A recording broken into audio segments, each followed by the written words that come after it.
I was in Donald DeLion's office for one of only a few times of having an official meeting about our movie, something to do, and the secretary of Donald DeLion came in and said, Bill Murray is on the phone for Wes. Now, I had reached out to try to see if he would play this part in the movie. We'd sent the script, but we had no expectation that we'd ever hear anything back because one didn't. And I don't know how in the world... God here, so How Bill was connected to me in Donald DeLion's office where I never was, I don't know. But then Donald DeLion said, sit at my desk and talk to Bill Murray right now. We're like, okay, here I go.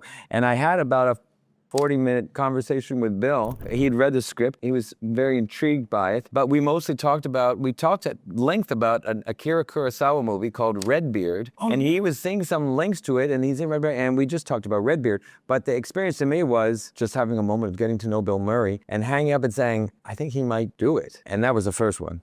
Do you have any recollection of how you would have been patched through to me in Donald DeLion's office? Hi, Donald DeLion's office, please. Yes, I'll hold.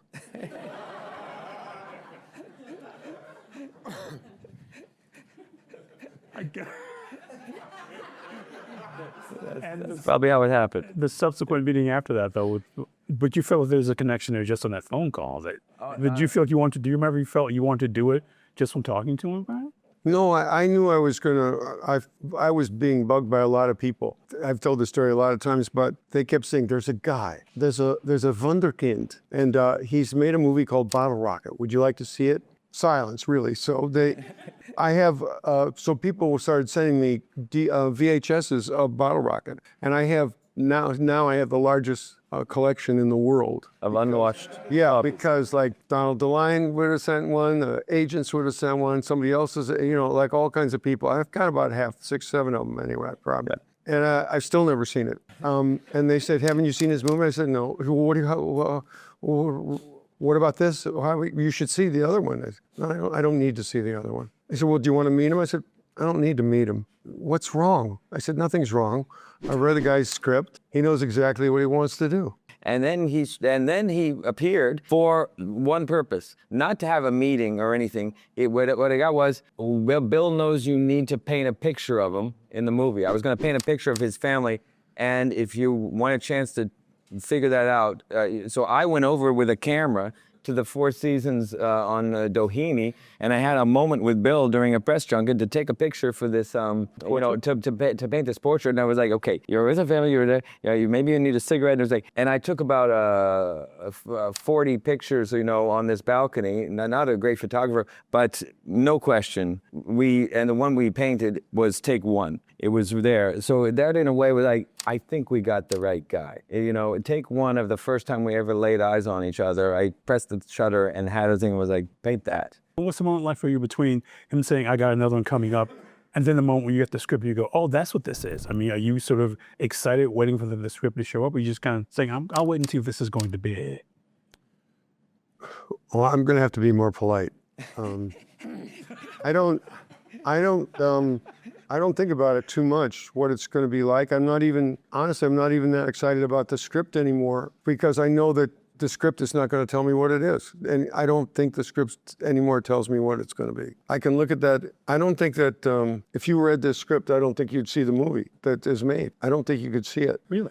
You mean visualize it? Yeah, I don't think you can. You can't feel it. Did you all see this movie? Have you seen this movie already? Well, it's a feeling movie. There's a lot of feeling. It's the way that this man has learned how to make them is like the feeling keeps coming. And there's something that's coming that you don't see, and the feeling gets you. It gets you at the end. The feeling gets you. So that's how really great ones do it. But when you read, it's only in 2 dimensions, and for me, I feel like I'm always watching the way that the sort of whiz-bang stuff reads, like the action sequence. That's like, oh, I can't wait to see this. This is going to be mayhem. This will be mayhem. It'll be fun to see mayhem. So I'm just thinking, I get taken away by things that are in it, and I didn't see it add up to this particular feeling that I had at the end. I didn't get it. So I don't know why, but I didn't get it. I'm not even sure I read the script, to be honest with you. Yeah, I mean, I'm not sure I ever received the script, come to think of it. I'm not sure if you did either. So let me ask you a question I lied about because I don't know if I even read the damn thing. It had no no emotional effect on you because you didn't even read it. Sure. But I think the thing I think is that when I talk to you about a new thing, the thing that Bill doesn't say maybe, it's not even it's all we've sort of like whatever happens, he's just going to have to ride along with it anyway, so it's a comfortable place to be, a comfortable place to start. But the thing that you hit on something, Bill, I've been thinking about ever since Darjeeling, which is you've been putting a lot more action in these movies. I mean, as much as people sort of talk about them being in rooms, there's always so much action. You think about that great jailbreak sequence in Grand Budapest Hotel, or the setup to trying to find the kids in Moonrise Kingdom. There's so much action in these movies, which it shocks me that nobody talks about, because talking about a box staging action in those frames, where you're so precise about it, that's threading the needle, and it's the thing that really shows me that you're keeping yourself interested by increasing your mastery of these action scenes. And this one is almost like something out of Buster Keaton. Yeah, as sort of gags. Yes, it was very fun doing this fight at the end of this movie with Benicio and Benedict Cumberbatch, because also they're these two actors who are going to bring personality to everything.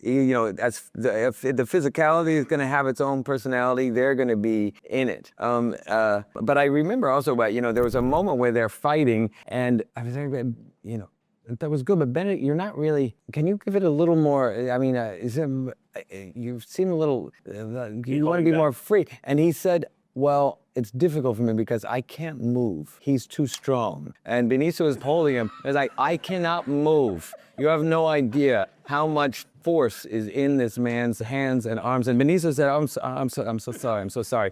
Anyway, no, it's just like I'm fighting with a mountain, and there's no way I can't do anything. And I wonder, clearly that's something you look for in an actor. And I just wonder if you identify that way, because there's a really intense stare that I've come to think of as being like the Wes Anderson countenance. Somebody's telling a story, and they're just really again, that intense. They want to be heard, but they also want to make the material count. They want to make the scene play, and that's I can feel the ambition in the actors that work with you. One thing we did one thing that was especially difficult when we did these Roald Dahl ones for Netflix. These things I had this idea that the actors are going to tell us the story. So in these, they perform the text of the thing. There's action going on. There's a movie happening, but there's a lot of just talking the story, telling the story. And it was it was a hard thing. Like Rupert, friend, did this one called The Swan that we made. And, Rupert tells the whole thing in the story. And it was extremely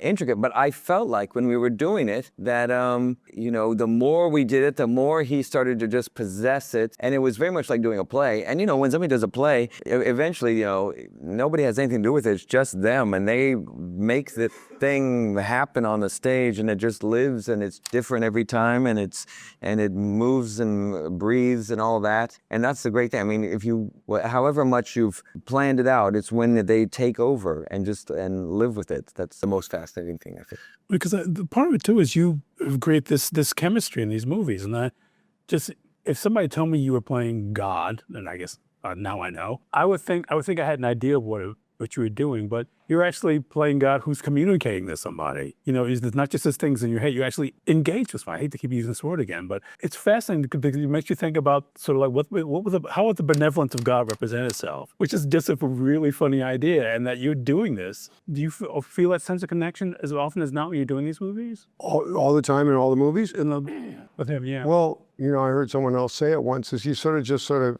open up yourself and let God take over, let God come in and here I go. That's not necessarily me, but that's something deeper, bigger than me is inside of me now. And that's what's coming out. And I've been fortunate enough to see other actors just all of a sudden the light goes on and there's a transformation it's startling what happens to them when all of a sudden they enter that mode, And I love that feeling of being, as complete as I can be and being a vehicle for something.